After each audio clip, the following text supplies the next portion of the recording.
As 7 obras de misericórdia espiritual. Estamos todos reunidos em nome do Pai, do Filho e do Espírito Santo. Amém. Enquanto cristãos, é de grande importância colocarmos em prática as 14 obras de misericórdia, tanto estas, as 7 obras de misericórdia espirituais quanto corporais. Através delas, reafirmamos a nossa fé em Deus e demonstramos que a nossa crença não se limita apenas às palavras, mas também está nas nossas ações. As obras de misericórdia não se realizam de vez em quando, não, como são todas corporais e espirituais, centradas em Jesus, elas pautam a nossa própria vida de cristão todos os dias. Primeira obra: dar bons conselhos.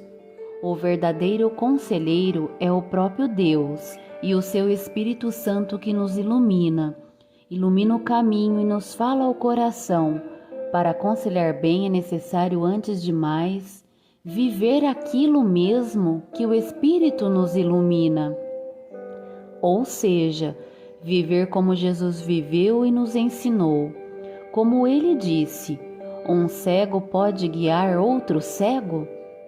Quem é aconselhado tem de descobrir em si próprio, aquilo que é bom para si e descobrir, pôr em prática os meios para realizar esse fim.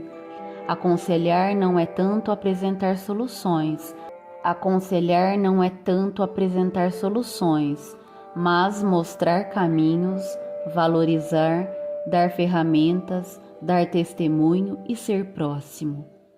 Segundo, ensinar os ignorantes. O Mestre é sempre Jesus Cristo, por isso, os primeiros passos para ensinar os ignorantes são os passos que conduzem em direção a Jesus. A sua palavra é a sua vida. Como o Papa Francisco escreveu, todas as verdades reveladas procedem da mesma fonte divina e são acreditadas com a mesma fé, mas algumas delas são mais importantes por exprimirem mais diretamente o coração do Evangelho. E ele ainda acrescentou: neste núcleo fundamental, o que sobressai é a beleza do amor salvífico de Deus manifestado em Jesus Cristo, morto e ressuscitado. Como os alicerces de um arranha-céu, o ensino deve estar fundado em Jesus Cristo. Terceiro, corrigir os que erram. A correção pretende reconduzir o errante. É um serviço de amor, como vemos no Evangelho de Mateus. Se o teu irmão pecar, vai e mostra-lhe o seu erro, mas em particular só entre vós, os dois.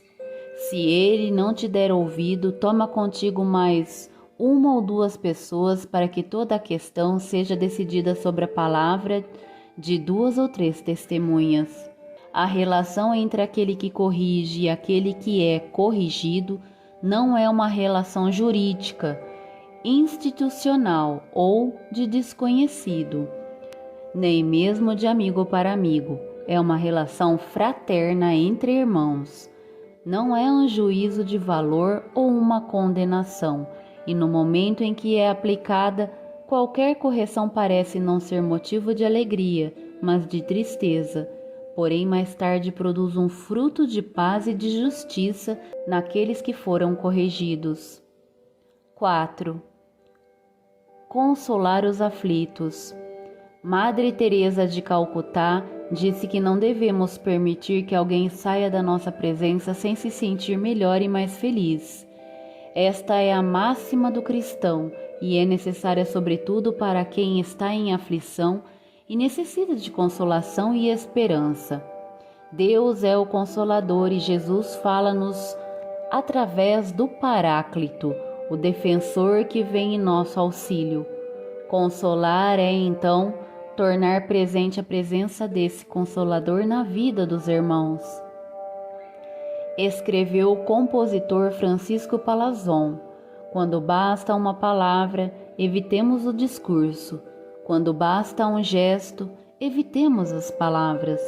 Quando basta um olhar, evitemos os gestos, e quando basta um silêncio, evitemos exclusivamente o olhar. Quinto, perdoar as injúrias. Talvez essa seja a obra mais óbvia para os cristãos, mas a mais difícil de praticar. Jesus disse que devemos perdoar sempre, 70 vezes 7, e falou até em amar os inimigos. Se alguém te bater na face direita, oferece-lhe também a outra. Isto é mais do que um simples perdoar. Tudo se concentra no amor. William Blaker dizia que é mais difícil perdoar o amigo com que até me cruzo do que o inimigo distante.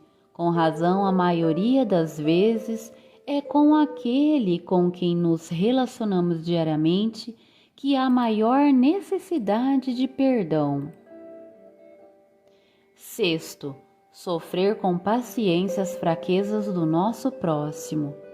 O amor é paciente, escreveu São Paulo no Hino do Amor, a sua carta à comunidade de Corinto. Não espanta ver em Jesus esta paciência de amor. Como pode afirmar Pieniton?